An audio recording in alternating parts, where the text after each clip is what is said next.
Pour le drapeau, pour la patrie, mourir est beau, mourir est beau. Notre passé nous crie, ayez la main. L'essor économique de l'Europe de la Renaissance poussa donc à la conquête de l'Afrique, qui se fit rapidement, puisque, comme nous avons vu, les Africains n'avaient pas d'armes à feu pour pouvoir affronter, d'armes nécessaires pour pouvoir affronter l'Europe. C'est à cette époque que l'Europe découvre l'Amérique. La mise en valeur des terres vierges nécessitait une main-d'œuvre à bon marché.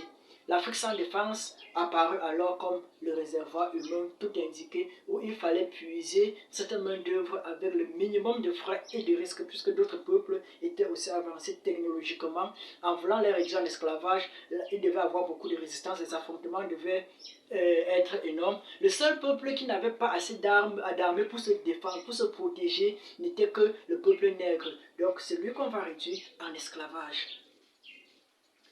La traite des esclaves durera jusqu'au XIXe siècle. Un tel renversement de rôle, issu de nouveaux rapports techniques, entraîne sur le plan social des relations de maître à esclave entre le blanc et le nègre.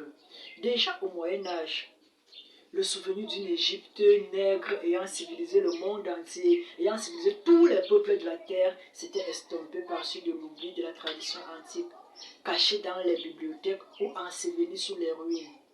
Elle s'estompera davantage encore au cours de ces 4 siècles d'esclavage. Imbus de leur récente supériorité technique, les Européens avaient a priori un mépris pour tout le peuple nègre. L'ignorance de l'histoire antique des nègres, les différences de mœurs et de coutumes, les préjugés ethniques entre deux races qui croient s'approcher pour la première fois, jointes aux nécessités économiques d'exploitation, tant de facteurs prédisposaient l'esprit de l'Européen à fausser complètement la personnalité morale du nègre et ses aptitudes intellectuelles. Le nègre devient désormais synonyme d'être primitif, inférieur, doué de mentalité prélogique. L'esprit de plusieurs générations européennes sera ainsi progressivement faussé. Comblé de cynisme, on présentera la colonisation comme un devoir d'humanité, en invoquant la mission civilisatrice de l'Occident, auquel incombe la charge d'élever l'Africain au niveau des autres hommes.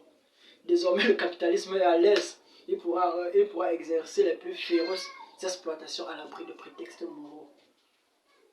Ce climat d'aliénation a fini par agir profondément sur la personnalité du nègre, en particulier du nègre instruit, qui a eu l'occasion de prendre connaissance de l'idée que le reste du monde se faisait de lui et de son peuple. Puisque l'Africain non civilisé, qui n'était pas là à l'école occidentale, ne savait pas tous ces préjugés. C'est l'Africain occidentalisé, l'Africain qui a été éduqué, l'Africain qui est allé à l'école occidentale, qui va se rendre compte de ce que les autres peuples pensent de lui et de sa race. Et lui, il va succomber à tous ces préjugés. On va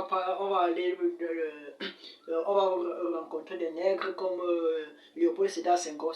En passant, c'est un nègre français. Donc, c'est un traître à l'Afrique. On va trouver des nègres comme Léopold Sédar Senghor en train d'affirmer l'émotion est nègre et la raison hellène. Donc il a été enseveli par tous ces préjugés, il s'est noyé dans tous ces préjugés. L'un des plus grands, l'un des grands, Aimé Césaire, on va le surprendre également en train de dire, je vais le citer, ceux qui n'ont inventé ni la poudre ni la boussole, ceux qui n'ont jamais su dompter la vapeur ni l'électricité, ceux qui n'ont exploré ni le ciel ni la mer, donc en quelque sorte c'est une méconnaissance de l'histoire des nègres qui ont civilisé le monde entier. Peu à peu, une littérature nègre de complémentarité, se voulant enfantine, puérile, bon enfant, passive, résignée, pleurnicharde a émergé avec une grande joie des Européens qui attribuent des titres et des bourses et des voyages aux tenants de cette littérature. Donc, tous ceux qui généralement, la plupart des prix Nobel de la littérature, la plupart des prix qu'on a accordés aux Africains, à la littérature africaine, sont ceux qui ont accepté ce sentiment d'infériorité, qui ont écrit leurs livres ou bien leurs ouvrages, leurs œuvres pour montrer qu'ils sont inférieurs. Par contre, les Africains qui sortent du lot, qui écrivent des œuvres vraies, des ouvrages vrais pour montrer leur grandeur, pour établir l'histoire, on les considère comme des prétentieux et ils n'ont droit ni à un voyage, ni aux bourses, ni à tout ce qui peut être une faveur de l'Europe. Il devenait difficile et même inadmissible pour ceux qui ignoraient la grandeur passée et pour les nègres eux-mêmes que ceux-ci aient pu être à l'origine de la première civilisation qui se soit épanouie sur la terre et à laquelle l'humanité doit l'essentiel de son progrès. Désormais, quand bien même les preuves s'amonceleront aux yeux des spécialistes, ils les verront plus à travers des œillères et les interpréteront toujours faussement. Mais, devant cet état des choses, il y a un penseur européen de bonne foi qui a fait de grands constats. Il s'appelle Volney. Volney, entre 1783 et 1785, en pleine période de l'esclavage nègre, un savant de bonne foi, Volney se rend en Égypte. Il fit des constatations suivantes sur la race égyptienne, celle-là même d'où étaient issus les pharaons. Il écrit, voici ce que Volney écrit. Tous ont le visage bouffi, l'œil gonflé, le nez écrasé, la lèvre grosse, en un mot, un vrai visage de mulâtre. J'étais tenté de l'attribuer au climat, lorsque, ayant visité le Sphinx, son aspect me donna le mot de l'énigme.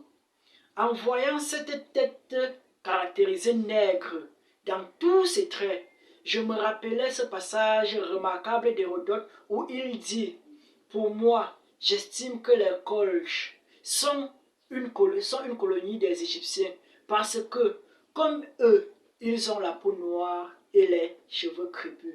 C'est-à-dire que les anciens Égyptiens étaient de vrais nègres de l'espèce de tous les naturels d'Afrique. » Donc, voilà ce que Volney dit. Volney au moins a été sérieux.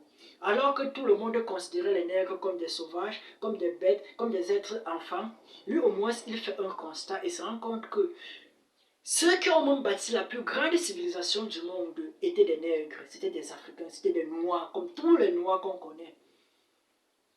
Et justement, ces recherches allaient bouleverser la pensée dans le monde entier. Et ce qui